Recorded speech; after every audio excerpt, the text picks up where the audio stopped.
روس بمقابلہ یوکرین عالمی طاقتوں کا جیو پولیٹیکل کھیل آغاز دنیا کے نقشے پر ایک ایسی جنگ جس نے ہر سرحد کو ہلا دیا اور ہر ملک کو سوچنے پر مجبور کر دیا۔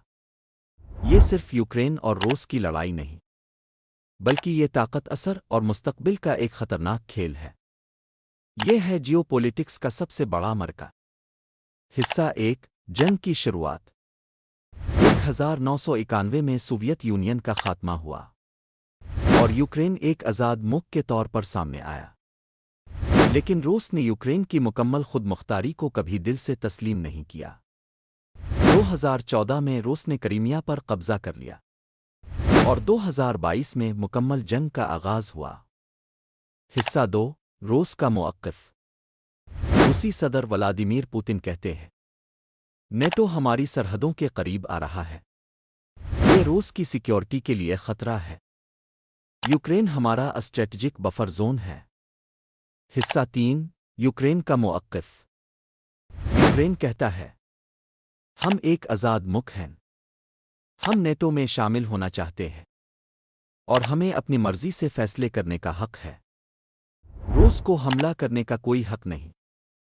حصہ چار مغرب کا رد عمل۔ امریکہ، برطانیہ اور یورپ نے یوکرین کا ساتھ دیا۔ ہتھیار، پیسہ، انٹیلیجنس سب فراہم کیا گیا، مگر وہ براہ راست جنگ میں شامل نہیں ہوئے۔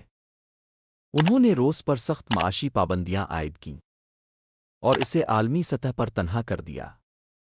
حصہ پانچ دنیا پر اثرات۔ اس جنگ نے پوری دنیا کو متاثر کیا۔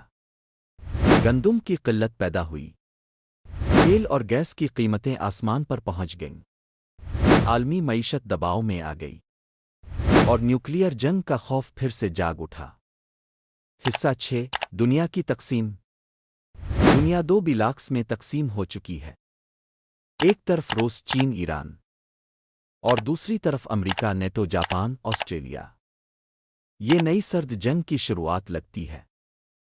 اختتام، آگے کیا ہوگا؟ کیا یہ جنگ نیوکلیئر جنگ بن جائے گی؟ کیا دنیا تیسری عالمی جنگ کے کنارے کھڑی ہے؟ شاید کوئی نئی طاقت جیسے چین ابھرنے والی ہے۔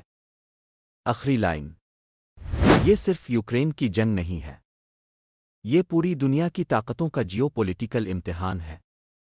آپ کا کیا خیال ہے؟ کمنٹ میں ضرور بتائیں۔